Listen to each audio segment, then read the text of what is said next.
So next we're going to create a form. To do this, we'll select form in the menu and list in the drop-down. Here we can see we've got a couple of other forms already on the go, but to create a new one, we want to select new at the top. And then we're going to start entering these details. So this form is going to be for the Cheese Fan Club Cheese of the Year competition. And we're going to enter a friendly URL. If you're printing this on posters, you might like to keep this as something quite short, but if you're only promoting it online, it might be a little bit longer. Below this, we have a limit on the number of responses we can receive. So we can set that to any number that we like. Say, for instance, you only want a small number of responses. You can be specific about the number you receive, or we might increase this if we're not concerned about receiving too many forms. Next, we have maximum responses per user. So this sets the number of responses you can receive per person that is logged into the website when they submit it. So you can see here maximum responses include approved, pending and rejected forms. So if you expect that people might make a mistake, you might put this as like 2 or 3, but if you don't care how many responses you receive per person, you can add a couple of zeros in there, and then that's fine as well. So next we have access. So this will collect information about the person who's submitting the form if they are logged into the website. So we can say we only want people that are logged into the website to respond to this form by selecting user, or we don't care if they're logged into the website by selecting public. And in that case, it will automatically collect the data from people who are users if they are logged in when they complete the form. So I'm going to leave this as public for the moment. Next, we have custom start text. So what we will do there is enter some information to explain to people why they should fill out this form. So I'm going to enter nominate your favorite cheeses for the awards night, and then the option to add some custom text as well. So you can enter more information at the bottom. That's really up to you. And then finally, we have completion text. So this is a page that people will be redirected to once they've submitted their form successfully. And it will say, thank you for your feedback. Your form has been submitted. You can change this if you like as well. At the bottom, we have this tick box active. So whilst you want people to be able to respond to your form, that box needs to be ticked.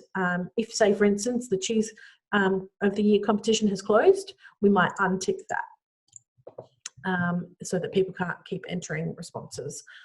I'm going to hit continue now, and this will save our form. We've created the form successfully, and now we have the option to enter some questions. So we're going to start by getting people to enter their cheese in a category.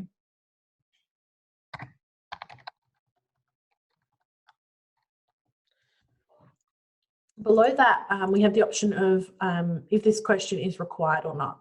So if this is unticked, people don't have to respond to the question. They can leave it blank if they want to. In most cases, you want people to respond to the questions that you're asking them. So we're going to leave that as required. Here we can add some help text to help give more context for this question. So for instance, we might say, select a category for your nomination. I always recommend saving as you go when you're creating forms. It's always good practice to keep saving. So at the bottom here, we have the option to select a type. So this will determine what type of question that you're asking. In this case, we want people to select a type of category that they are entering their cheese in.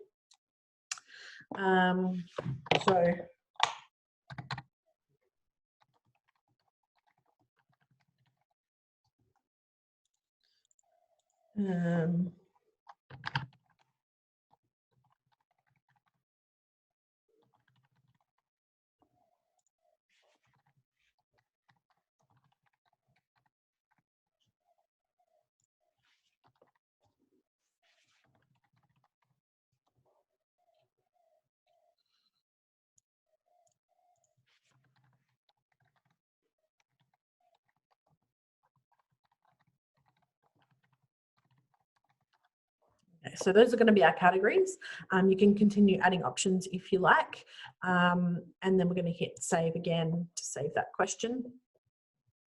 And then we're going to add a question below that. So we'll get people to enter the cheese name.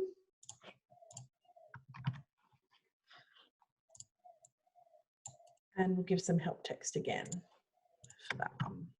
You can format this help text if you like, including links if you want to give people links to pages, etc. But I'm not going to do that in this video. And at the bottom, we have the choice again to enter the type of question we want. So in this case, we want people to write the name.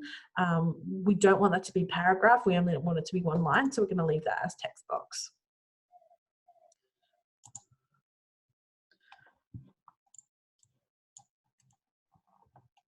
Our next question will be to get them to upload a question, upload a picture of their cheese.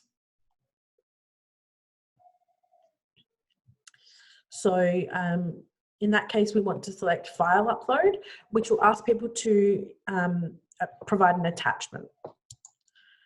And finally,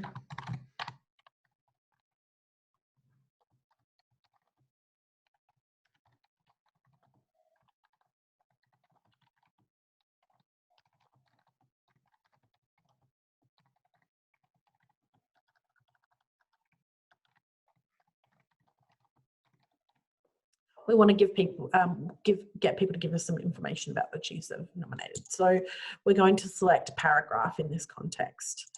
If you haven't asked people to include their name and contact details by selecting the user only access option on the front page of this form, you might like to get people to enter their contact details.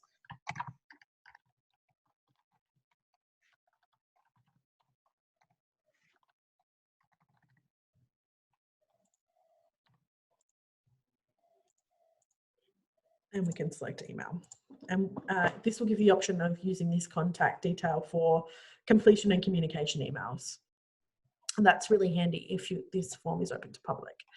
So we're going to hit save there now. And then go to question dependencies.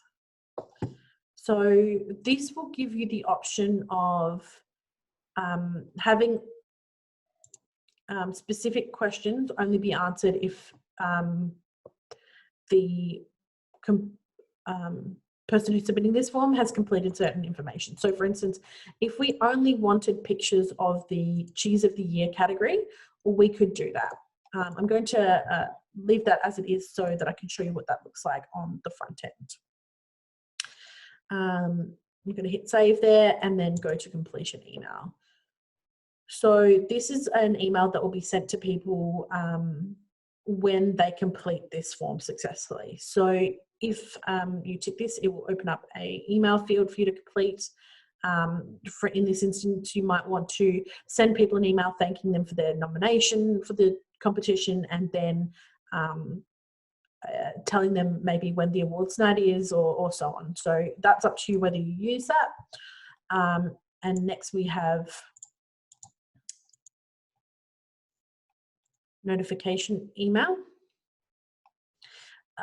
where you can enter an email address. So this is a notification that would be sent to, for instance, yourself, if you enter your email address, letting you know that someone has submitted a response to your form.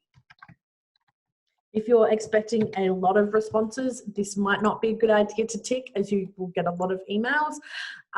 But if you're only expecting a couple, or you just want to keep an eye on what's happening, it's really handy to receive those. So I've entered that email address there, and you can add as many as you like.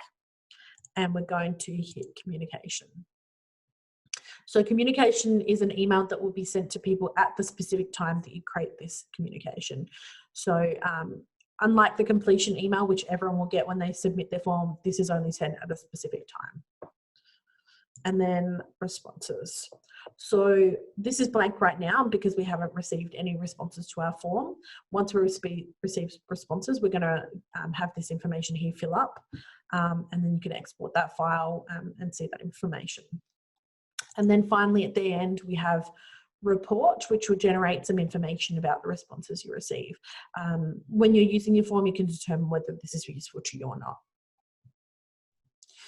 So going to go back to main and copy this URL, and we're going to check out what this form looks like.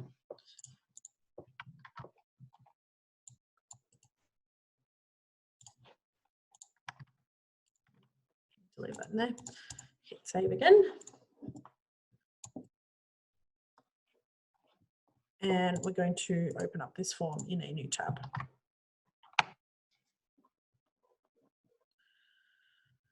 So we can see this is what our form looks like now that we've created it, and now we can fill out a response to it. So, so we're going to select a Cheese of the Year winner, and if you remember, we selected to have the dependency to upload a picture based on that. So when we select that option, that opens up that question. If we select another option, that will disappear again. So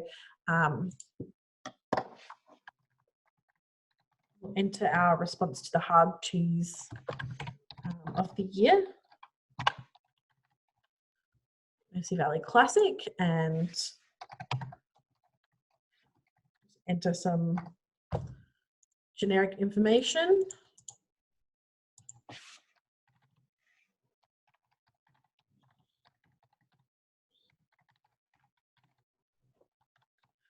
Okay, and then we're going to hit submit. So here we can see they've received thanks for your feedback. Your form has been submitted. So that's what anyone submitting your form will see. If you select your completion email at this point, they would also receive that email. If we go back to edit form and refresh this page, we can see we've now received that response there. So we can see the user was me when I submitted that, and we can click in to view that response. And these are the details that we provided.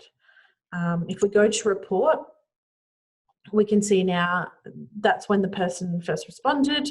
And if you expand these, it will tell you a little bit of data about the responses.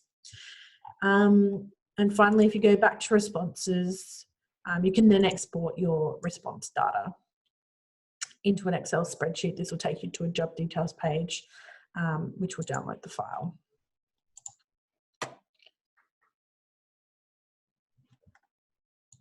So we can see that's what this looks like now. All the answers to our questions are here as well. And we'll click out of this page here.